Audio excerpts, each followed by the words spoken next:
Bienvenidas, esto es Hasta la Madre de Dietas, el podcast donde tiramos a la basura las reglas que nos dijeron que debíamos cumplir para ser saludables, bonitas o dignas de existir. Sí, todo eso entre comillas bien grandes. Si estás harta de contar calorías, de vivir con miedo a una maldita rebanada de pastel o de aguantar comentarios tipo ¿seguro que deberías comer eso? ¿Es por tu bien? Dicho con la misma intensidad que si estuvieras a punto de comerte una granada. Felicidades, este es tu lugar. Aquí hablamos sin filtros, sin cuento de hadas sobre dietas, gordofobias, trastornos alimentarios, estándares de belleza imposibles de alcanzar y todo lo que la cultura de dieta nos ha vendido como la única forma de ser feliz. Spoiler, es una mentira enorme. Mi misión, que dejes de vivir cumpliendo reglas que ni siquiera sabes quién inventó y empieces a disfrutar tu vida, tu comida, tu cuerpo y todo lo demás, sin culpa ni vergüenza.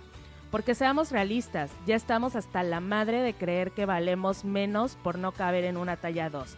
Así que, si estás lista para romper cadenas, sacudir creencias y reírte un rato mientras hablamos de cosas profundas, quédate aquí porque Hasta la Madre de Dietas empieza ya. Hola tribu, bienvenidos a un episodio más de tu podcast favorito, Hasta la Madre de Dietas.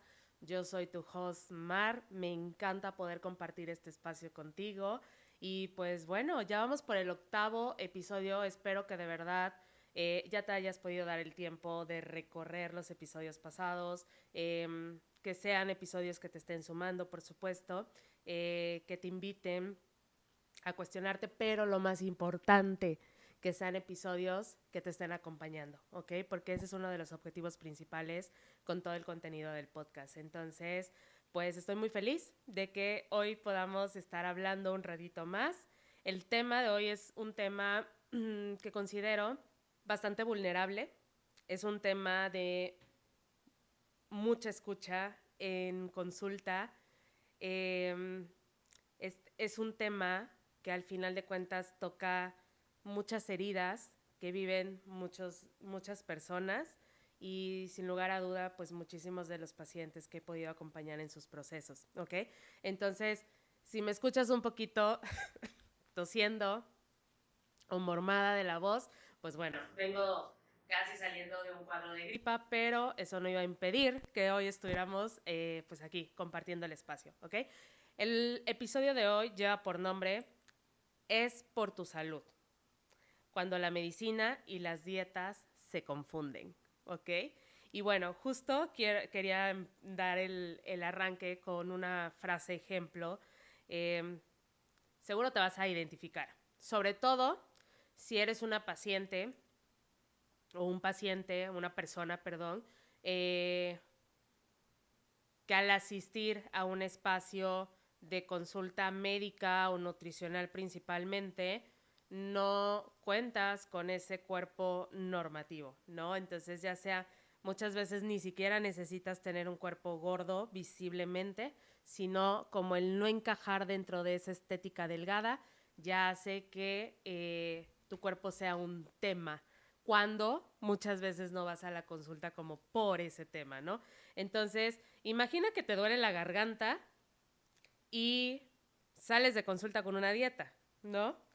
Te duele la rodilla y sales de consulta con una dieta. Te duele existir en tu cuerpo y claro, también sales de consulta con una dieta. Te duele una muela y a veces muy arbitrariamente sales de consulta con una prescripción de dieta. Seguro te identificaste, ¿verdad? O sea, eso yo lo he escuchado muchísimo en consulta y la gran realidad, si bien es esta respuesta, pues al final de cuentas está como muy normalizada y forma parte de muchas veces como la rutina dentro del espacio médico, en realidad es una forma de violencia médica, ¿ok?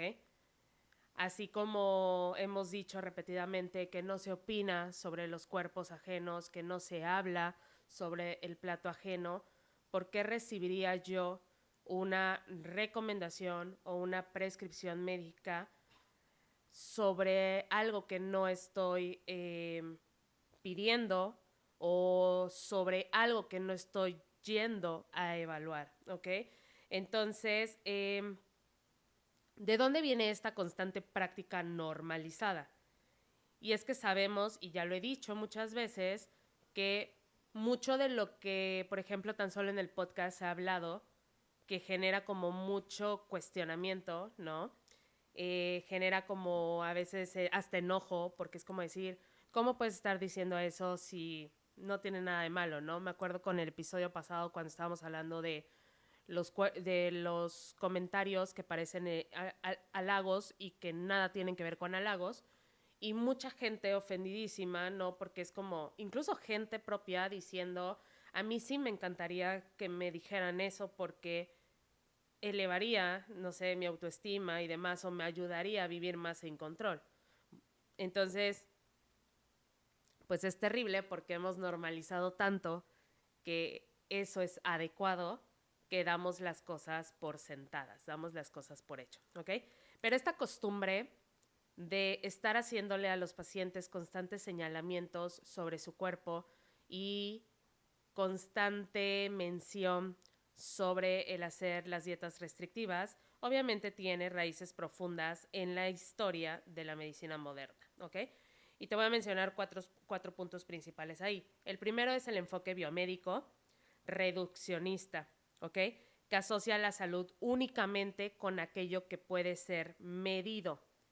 El peso, la talla y el índice de masa corporal, ¿ok? Por eso al final de cuentas tenemos como tanto énfasis en que la salud es algo que se ve, cuando verdaderamente muy poco de la salud lo vas a poder ver a través de la apariencia, ¿ok? Claro que hay signos o síntomas que son percibidos desde la apariencia física, pero no necesariamente el tamaño o la forma de cuerpo, ¿ok? Un sistema, por ejemplo, de formación médica que obviamente sigue enseñando que el exceso de peso es el origen prácticamente de todas las enfermedades, ¿ok? Sin analizar matices, sin individualizar casos, sin explorar contextos de vida de las personas, ¿no? Prácticamente se da por hecho que tú, por existir en un cuerpo gordo, eres un candidato o una candidata potencial a desarrollar todas las enfermedades existentes. No hay una enfermedad propia de cuerpos gordos. Las enfermedades son multifactoriales, ¿ok? Otro punto es la popularización del famoso índice de masa corporal o el IMC como herramienta clínica. Aquí hay que recordar que a pesar de que su creador, el estadístico Adolf Ketelek, advirtió que no debía usarse para evaluar salud individual, ¿ok? Sin embargo, pues hoy por hoy es una herramienta muy usada, tanto en los consultorios médicos, nutricionales, como también a mí me ha tocado participar mucho en escenarios donde al final de cuentas grandes empresas, al momento que hacen como estas ferias de salud, por ejemplo, a sus trabajadores, no importa ni siquiera cómo se vea tu trabajador. Vas encasillando su diagnóstico a través del índice de masa corporal que tiene, ¿ok? Y es que tu trabajador muchas veces, porque me tocó tener esos pacientes, muchas veces era demasiada masa muscular y aún así los mandaban a perder peso porque el IMC decía que estaban en un grado de obesidad, ¿ok? Entonces, el punto 4 es una cultura médica entrenada para ver el cuerpo gordo como patología en sí misma, ¿ok? No como una variante corporal que también pudiera ser saludable, porque al menos yo siempre lo he reforzado mucho y de verdad que me ha tocado vivirlo mucho en experiencia de consulta. La gran realidad es que existen personas habitando cuerpos gordos con enfermedad o transitando alguna enfermedad y existen personas habitando un cuerpo gordo sanas. Y podemos desglosar como justamente el adjetivo de sano, ¿ok? Pero también existen personas delgadas habitando un cuerpo delgado, sanas, y personas delgadas habitando un cuerpo delgado, enfermas, ¿ok? Y entonces vivimos en una sociedad que sigue idealizando la delgadez como un sinónimo de salud, de belleza y de éxito, lo cual vuelve más complicado que se pueda reconocer y visibilizar un cuerpo gordo como un cuerpo sano, ¿ok? Pero bueno, esta práctica se ha vuelto demasiado común, que ni siquiera realmente se cuestiona, ¿ok? Se da por hecho que decirle a alguien gordo, baja de peso, es un equivalente al estoy cuidando, ¿no? Porque por eso esa constante de, es por tu salud, no te lo digo porque te quiero, ¿no? No, y esto no es así, no cuando es una recomendación que se da desde un espacio donde no hay una evaluación, donde no hay un acompañamiento, donde no hay una escucha real por parte del profesional de la salud, ¿ok? Porque la gran realidad es que,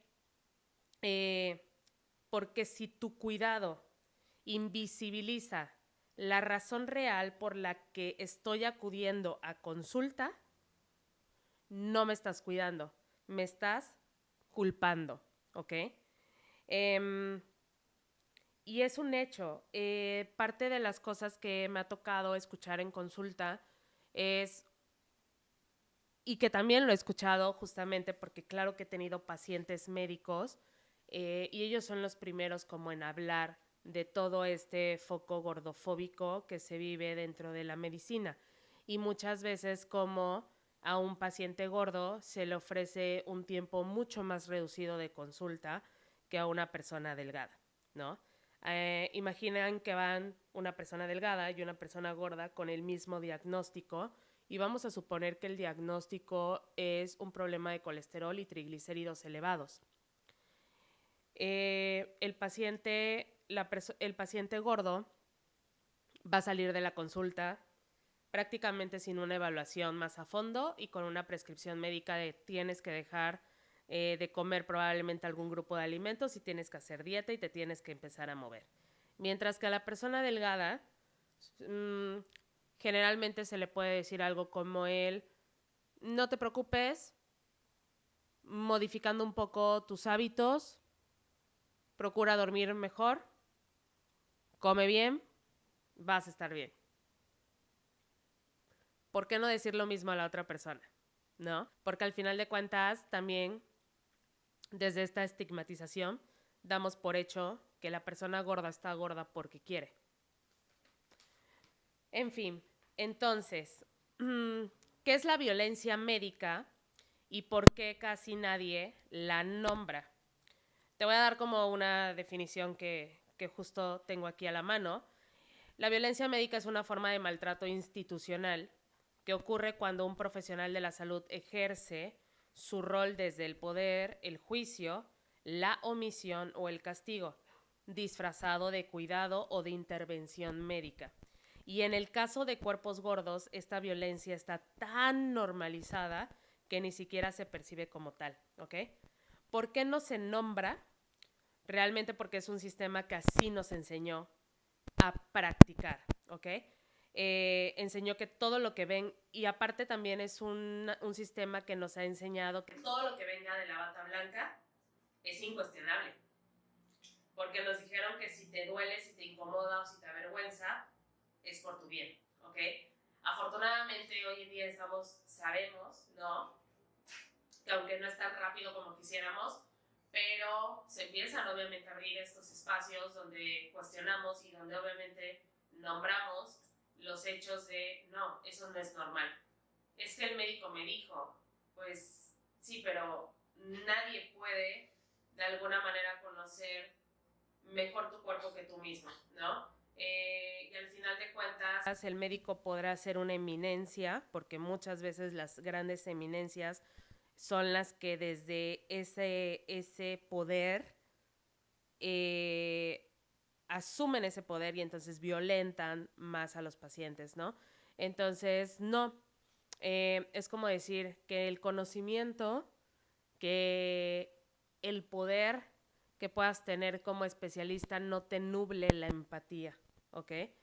Entonces, te quiero nombrar unas formas comunes en las que se presenta la violencia médica en cuerpos gordos. Esto es muy importante para que tú lo reconozcas, lo tomes en cuenta y también que sepas que tienes todo el derecho de poner un límite en tus consultas, ¿ok? Sea consulta pública, sea consulta, y es que no solo sucede en lo público.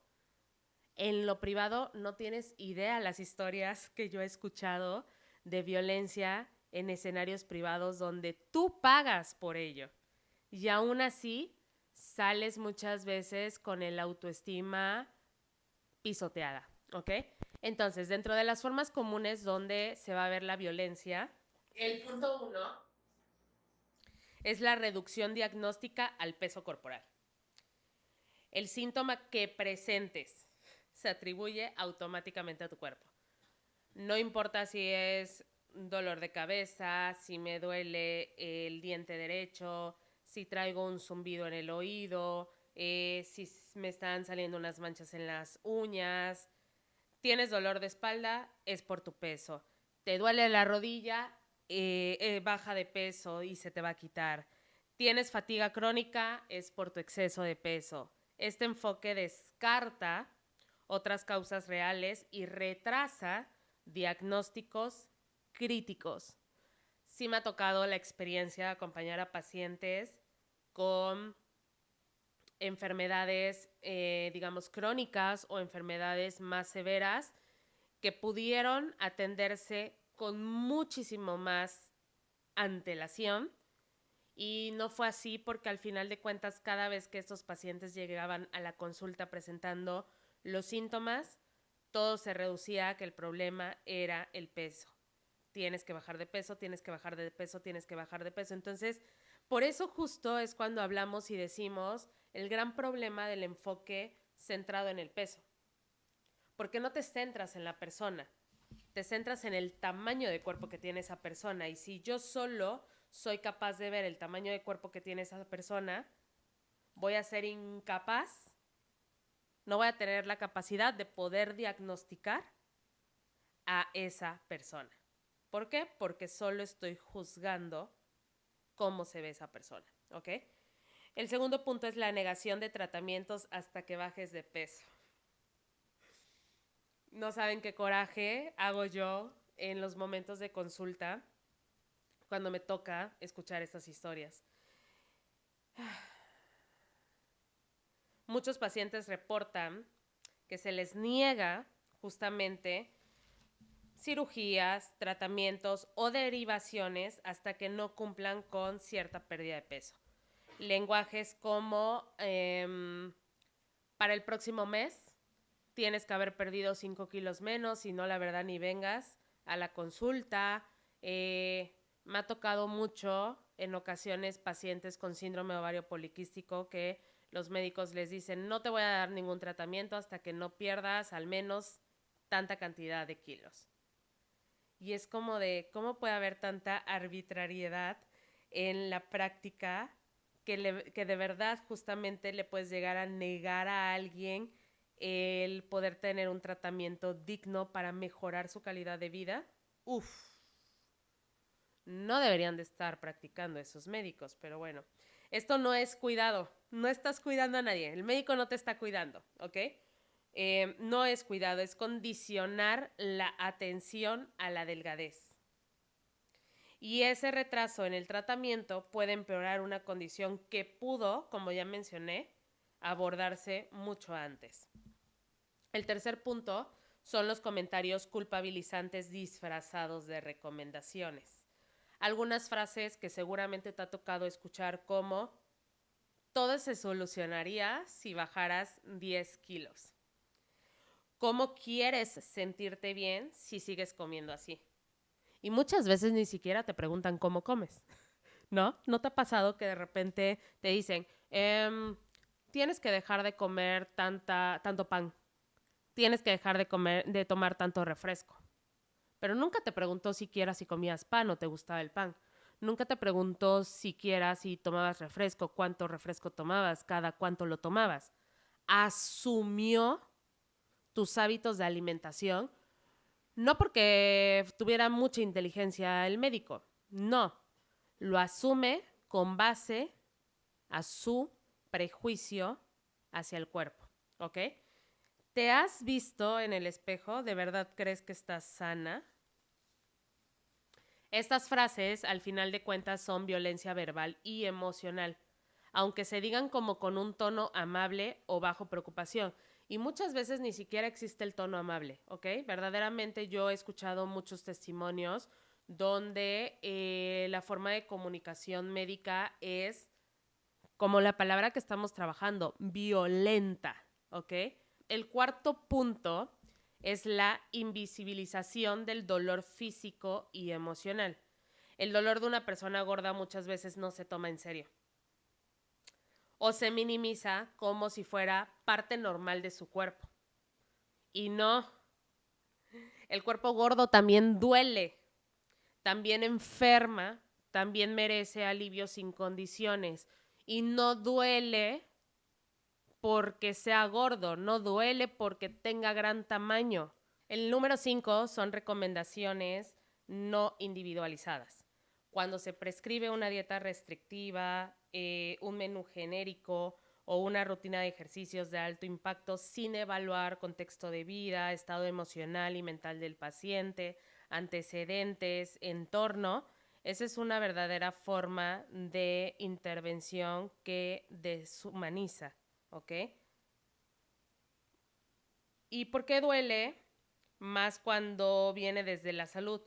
Pues porque confiamos en la medicina, ¿no? Al final de cuentas, claro que hemos crecido en entornos donde todo aquello que de alguna manera aqueja, duele, preocupa en relación a nuestra salud, sabemos que el entorno donde podemos encontrar respuestas, obviamente, es el espacio médico.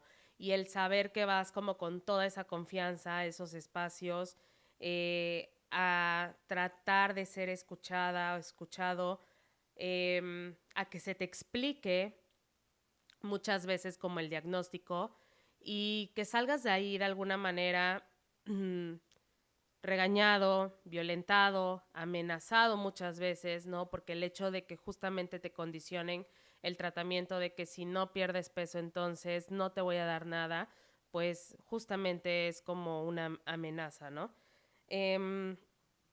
Pues eso obviamente es como muy doloroso para la persona, ¿ok? Entonces, cuando una consulta médica se convierte en una sala de juicio, el paciente deja de ser persona y pasa a ser un proyecto fallido que hay que corregir. Sé que escuchamos mucho acerca de justamente el famoso efecto inflamatorio, ¿no? Y cómo esto muchas veces es lo que justifica la prescripción de las dietas. Y seguramente has escuchado esa frase como justificación en muchos escenarios para cualquier persona de cuerpo grande, ¿ok? Pero creo que es muy importante dejar claro, por ejemplo, que la inflamación crónica es una respuesta sostenida del sistema inmunológico donde el cuerpo permanece en un estado de alerta constante. A diferencia de lo que conocemos como la inflamación aguda, que es como cuando te cortas y el cuerpo sana la herida, la inflamación crónica puede muchas veces ser silenciosa y persistente, ¿ok? Y esta, claro, está relacionada a enfermedades como diabetes tipo 2, enfermedades cardiovasculares, síndrome metabólico y a algunos tipos de cáncer. Pero lo importante aquí también es entender que la inflamación crónica puede tener múltiples causas. Y el peso, de cierta manera, es solo un factor de ellos, ¿ok? Y recuerda lo que dije al principio, las enfermedades, al ser enfermedades multifactoriales, pues no es que estén detonadas por un único factor, ¿ok? Entonces, muchas veces, y tú pudieras decir, bueno, pero entonces el peso sí es un factor, entonces lo tuviera que perder. Ok, sí, pero imagina que tienes a ese paciente que tiene un factor que favorece la inflamación como su peso corporal, pero de repente justo es un paciente que no está durmiendo prácticamente nada durante la noche. Es un paciente que tiene, por ejemplo, algún diagnóstico relacionado a salud mental que lo mantiene en un estado de alerta constante y demás. Entonces, posiblemente sean factores más de riesgo los otros al peso corporal, ¿ok? Pero bueno, ahorita profundizamos en esa parte. Justo te quiero mencionar factores que también generan inflamación crónica, más allá del tamaño del cuerpo. Estrés crónico. Altos niveles sostenidos de cortisol alteran la regulación inmunológica y promueven la inflamación del cuerpo. Falta de sueño y descanso inadecuado. El insomnio o el sueño fragmentado elevan muchísimo los marcadores inflamatorios, ¿ok? Y bueno, no tenemos que irnos muy lejos para darnos cuenta, o al menos en mi consulta hablamos muchísimo de la calidad del sueño. De alguna manera vamos trabajando también en mejorar como esa conducta o ese hábito. El tercer punto es la restricción calórica prolongada y dietas intermitentes. El cuerpo percibe la escasez como amenaza, entonces va a activar mecanismos de defensas que van a elevar la inflamación. Oye, una persona gorda es una persona que tiene inflamación por el tamaño de su cuerpo, posiblemente, pero no por el tamaño de su cuerpo. Pregúntale a esa persona gorda cuántos años de su vida lleva haciendo restricción alimentaria prolongada, y entonces vamos a entender justamente de dónde proviene la inflamación. ¿Me explico? Estigmatización por peso y discriminación médica. Vivir con ansiedad constante por el juicio externo también afecta la inflamación del cuerpo, ¿ok? Estudios han vinculado justamente que la gordofobia estructural con biomarcadores inflamatorios elevados y ambientes donde se favorece el sedentarismo forzado, pobreza alimentaria, trauma infantil, no abordado, no gestionado, no acompañado, también pueden favorecer la inflamación crónica, ¿ok? Entonces, querido público, si la inflamación crónica existe, nadie está diciendo que no, pero no está en exclusiva en los cuerpos gordos. Ni todos los cuerpos la tienen, ¿ok? ¿Y por qué es tan problemático usarla como excusa para poder de alguna manera imponer esa pérdida de peso? Porque obviamente se termina convirtiendo en un comodín sumamente cómodo, ¿ok? De principio, elude que verdaderamente hagas un análisis individual dentro de la consulta. Justifica la misma receta para todas las personas con cuerpos gordos. Come menos, muévete más y baja de peso. Ignora factores estructurales y contextuales de cada paciente. Y culpa al cuerpo en lugar de acompañarlo con compasión. ¿Cuáles son puntos importantes para poder desmontar toda esta narrativa? De verdad entender, sí, abrir como este campo de entender que no todos los cuerpos gordos tienen inflamación. Generalizar es clínicamente irresponsable. No toda inflamación se debe al peso. Ya te mencioné ahorita los factores. Y muchas veces la forma de tratarla, que es dietas estrictas, restricción, haz más ejercicio, termina aumentando muchísimo más esa inflamación. El peso no es un comportamiento. ¿Y esto qué quiere decir? Al final de cuentas, el peso, al no ser un comportamiento, no ser una conducta, no hay manera de que tú lo puedas modificar directamente, de forma que sea sostenible y saludable. Tú puedes hacerte cargo y tú modificas las conductas alrededor de ello. Tú puedes, de alguna manera, mejorar la forma y la calidad de tu alimentación. Puedes mejorar la forma en la que te mueves. Puedes mejorar la forma en la que duermes. Puedes mejorar conductas que de cierta manera pueden llegar a impactar directamente en la composición del peso, ¿ok? Pero estamos de acuerdo que no es como que digamos, hoy nos vamos a ir a dormir y vamos a amanecer mañana con 3 kilos menos. Pues eso no va a suceder, ¿ok? Entonces, entendamos que el peso no es un comportamiento. Ahora, entonces, ¿qué pasa cuando prescribes una dieta restrictiva para bajar la inflamación? Inicialmente sabemos que puede llegar a existir la pérdida de peso con ella. Algunos marcadores inflamatorios pueden llegar a mejorar, que es cuando si te haces como un examen clínico y tuviste la pérdida de peso, pues claro, ¿no? El médico sugiere que vas muy bien, mira y sigue con ello, ¿no? Pero si la estrategia para que eso se logre está basada en que tú vivas pasando hambre, generando culpa, rigidez, miedo a la comida y desconexión corporal, lo que se está generando a mediano y largo plazo es un muy serio problema de estrés y de inflamación desde otras vías, ¿ok? Entonces, tengamos muy en cuenta esto. Una dieta que promete salud pero te hace vivir con miedo, hambre y culpa, no está bajando tu inflamación, está disfrazando el malestar con control. No, perdón, es como la gripa. Entonces, ¿cómo trabajamos en las conductas sin estar persiguiendo la pérdida de los kilos? ¿Qué se puede trabajar sin recurrir a la restricción? Entonces, rápidamente te menciono intervenciones reales desde un enfoque no pesocentrista, que son, por ejemplo, educación nutricional sin juicios ni prohibiciones, ¿ok? Donde podemos enseñar a las personas a conocer cómo funciona su cuerpo, cómo digieren los alimentos, cómo identifican las señales de hambre, de saciedad, conectar con el placer, conectar con la satisfacción, hablar de variedad de alimentos, dejar de etiquetar alimentos como prohibidos, como buenos, como malos, desprender aquellos mitos y reglas rígidas que han sido impuestas a lo largo del tiempo cada vez que intentas cuidar tu alimentación. El cuerpo no necesita perfección, ¿ok? Necesita constancia, flexibilidad y respeto principalmente.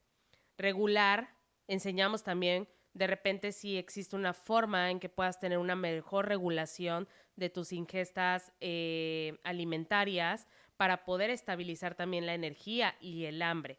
Promover una estructura de ser necesario que sea muy flexible, que no invite al control, que no invite a la obsesión constante por estar pesando alimentos, por estar midiendo porciones, etcétera. Ayudar a evitar largos periodos de ayunos involuntarios para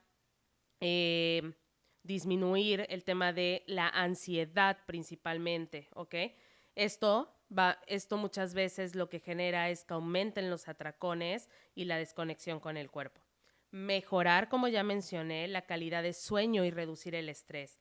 El cuerpo no puede autorregularse cuando vive en un estado de alerta constante. Entonces es muy importante ayudar a gestionar una buena rutina, principalmente de sueño a nuestros pacientes, que sería esta parte de la conducta, pero desde la parte médica es muy importante analizar esta condición del sueño como una de las prioridades para que por cualquier condición que llegue tu paciente sea algo que pueda ayudar a mejorar dicha condición, ¿ok? Si un paciente no está durmiendo bien, es un paciente que no va a estar viviendo bien. Aumentar el movimiento corporal, pero de una manera placentera. Cambiar como esta lógica de hacer ejercicio para quemar calorías por moverme para sentirme bien, para sentirme mejor, para poder de alguna manera gestionar el estrés que a lo mejor estoy viviendo en el día a día, en el trabajo, etcétera. O sea, para tener un momento de conexión incluso con uno mismo, ¿ok? El cuerpo, claro que se beneficia del movimiento, pero nunca se va a beneficiar del castigo físico. Trabajar emociones relacionadas con la comida, donde es acompañar al paciente a identificar todos esos detonantes emocionales para comer sin juicio, ¿ok? comprender cómo se aprendió a usar la comida, muchas veces como un mecanismo de consuelo, de control, de rebeldía o hasta de castigo. Y no se trata de quitar el hambre emocional, sino de integrarla como parte de la experiencia humana. A mí algo que me encanta decirle siempre a mis pacientes en consulta es que el hambre emocional, desde esta perspectiva, puede ser una gran herramienta de autoconocimiento, porque justamente te permite, de principio, darle entrada a esa emoción que está llegando, sostenerla, observarla, explorarla, no pelearte con ella, vivirla, habitarla. Las emociones no permanecen ahí, pero qué importante cuando damos como ese espacio de estar en presencia, cómo se siente, dónde se siente, para poder entender hacia dónde me está conectando, hacia dónde me está dirigiendo, si es una emoción que normalmente me lleva hacia la comida, por ejemplo, ¿ok? Otra forma de trabajar en las conductas y no en los kilos es ayudando a los pacientes a hacer la reconexión con sus señales internas del cuerpo, el hambre, la saciedad, antojo, satisfacción, como entender todo eso, ¿ok? Aprender a escucharse no es fácil cuando has vivido silenciando a tu cuerpo por tantos años. Entonces, es uno de los principales pilares del bienestar a largo plazo, ¿ok? Si el cuerpo habla y no lo escuchas, terminará gritando. Es algo que siempre les digo a mis pacientes. Pero por eso justamente trabajamos para devolver ese micrófono. También podemos evaluar la salud con indicadores reales, no con un número en la báscula, ¿ok? Entonces, si tanto te preocupa la salud de tu paciente, entonces verifiquemos cómo está datos de presión arterial, niveles de glucosa en sangre, evaluemos un perfil lipídico, el estado digestivo, la salud mental, la salud emocional, la relación con la comida, la relación con el cuerpo. Y entonces partamos de ahí para verdaderamente hacer y diseñar tratamientos integrales que puedan apostar para mejorar el bienestar y la calidad de vida de cada paciente, ¿ok? Entonces, ¿por qué los pacientes gordos dejan de ir al médico? No es por desinterés, no es por indisciplina, no es por falta de amor propio. Es porque existe un trauma médico que pudieron haber desarrollado desde muy temprana edad. Muchos de ellos, ¿ok?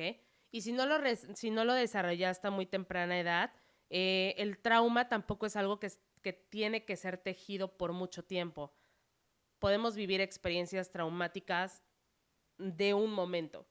Entonces basta un escenario de una primera consulta médica donde termines traumatizado y de alguna manera te sea como muy difícil poder afrontar el volver a estar en un espacio donde no te vayas a sentir violentado o no vaya a detonar como cierta crisis de ansiedad también esa parte, ¿ok?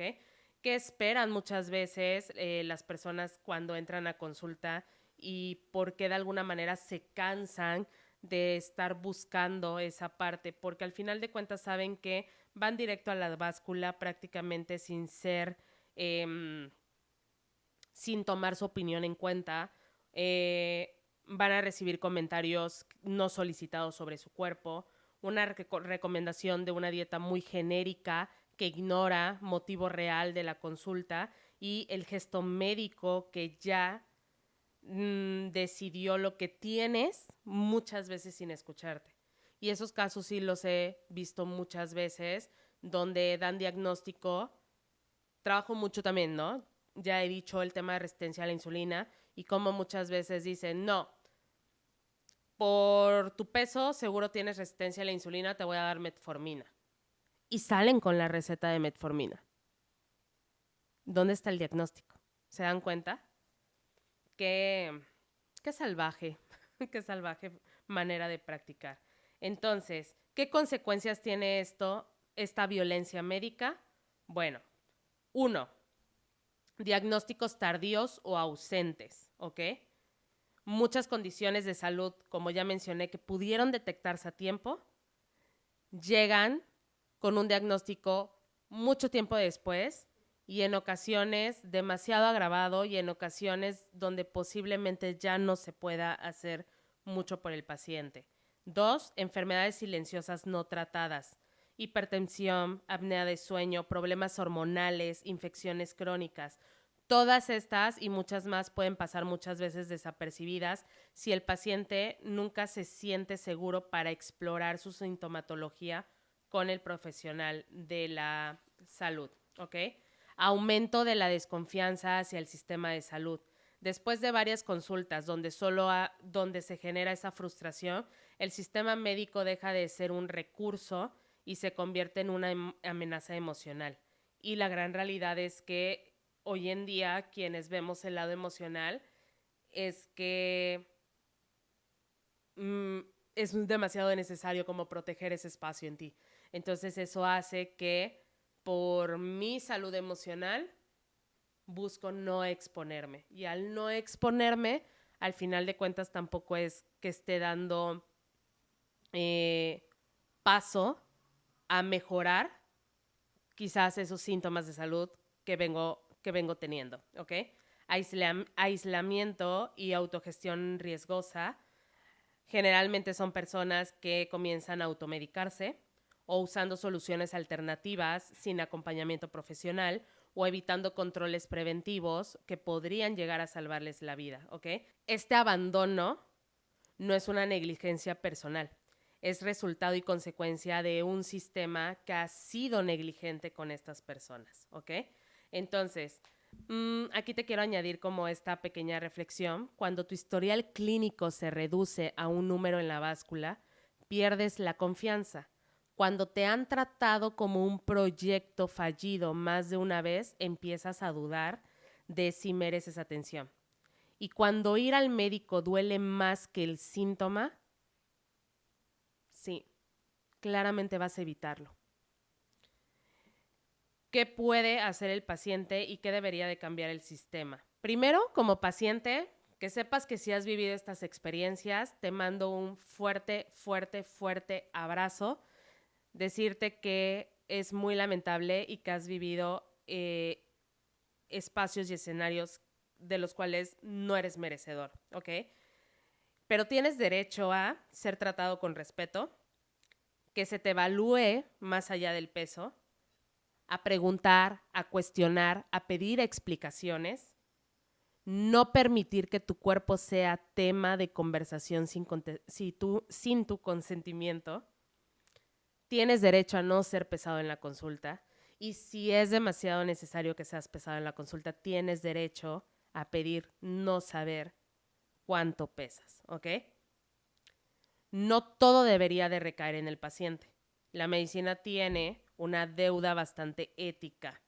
Se necesita que más profesionales de la salud, de la medicina, de la nutrición, hasta de la psicología en estos casos, podamos tener un poco más de conocimiento en educación en salud, por ejemplo, en todas las tallas, en todos los cuerpos, retirar el bendito índice de masa corporal como criterio clínico único.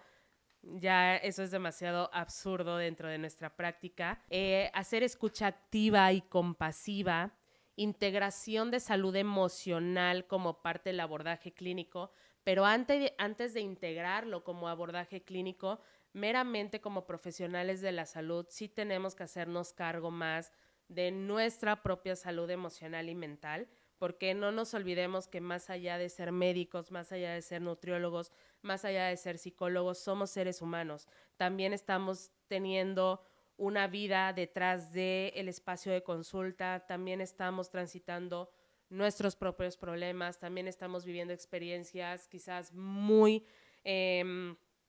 retadoras en nuestras vidas y si nosotros no sabemos gestionar nuestro propio mundo, es un mundo que vas a terminar llevando a tu parte profesional y entonces vas a terminar afectando a personas que no tienen la culpa de quizás lo que tú estás viviendo por fuera. Entonces, esta parte de hacernos cargo de nuestra salud mental y emocional, al final de cuentas nos permite empoderar la calidad de acompañamiento que podemos dar a nuestros pacientes, ¿ok? protocolos específicos para atención libre de estigma de peso. Y bueno, hay que recordar también esta parte de no. Nadie está preocupado por tu salud si lo único que te ofrece es dejar de comer. Cuidar no debería doler, no debería de humillar y no debería de despersonalizar, ¿ok? Haciendo eco de este espacio, si tú has vivido esto, si has vivido violencia médica, no estás exagerando. Tu historia merece ser escuchada, merece ser también contada y creo que a través de este episodio les digo a todas las personas que he podido acompañar que entiendo con lo que han vivido, que al final de cuentas ellos también se vuelven como maestros para desde este enfoque ayudarme a tener mejores herramientas también para acompañar, seguirlos acompañando y acompañar a cada nueva persona que llega a este espacio, ¿ok? Tu salud no depende de cambiar tu cuerpo, sino de cambiar el entorno que te culpó por él, ¿ok? Entonces, de verdad espero que te puedas sentir acompañada, que te puedas sentir identificada o identificado con este episodio. Sé que es un episodio que incluso tiene para seguir profundizando. Afortunadamente también creo que hay que reconocer que hoy en día van siendo poco a poco más médicos, médicas que empiezan justamente a cuestionarse su práctica y entonces son los que van apuntalando un nuevo enfoque en la práctica médica muchísimo más empático, más humanizado, más libre de estigma de peso, desde un enfoque no centrado en peso. Entonces, hay bata blanca que está humanizando la medicina, mi reconocimiento y mi respeto enorme a ellos y desde la parte de nutrición y desde la parte de psicología, porque he conocido grandes colegas psicólogos bajo la misma perspectiva, que sepas que empieza a ver el enfoque. Entonces, si tú has vivido esa violencia médica y temes buscar o ir al médico, empieza por buscar, ¿ok? Médicos, nutriólogos, terapeutas que de alguna manera empiecen a manejar ya una perspectiva no centrada en peso. Eso va a dar quizás la entrada a que puedas estar en un espacio muchísimo más seguro, más cuidado y donde de alguna manera no se esté generando un detonante constante, ¿ok? Que te esté provocando ansiedad o que justamente haga que más nunca quieras regresar a un consultorio médico y al final de cuentas puedas estar indirectamente sufriendo las consecuencias en un tema de salud, ¿ok? Entonces, te abrazo gigante, gigante, gigante, gigante a la distancia donde estés. Decirte que hasta la madre de dietas es tu espacio seguro. Es un espacio de empoderamiento, es un espacio que te entiende, que te escucha. Y gracias por estar aquí. Gracias por acompañarme en este 8º episodio. Comenta, comparte. Yo soy Mar. Me encantó que estuvieras aquí, aunque yo estoy como con la gripa. Y nos vemos en el siguiente episodio. Bye, bye.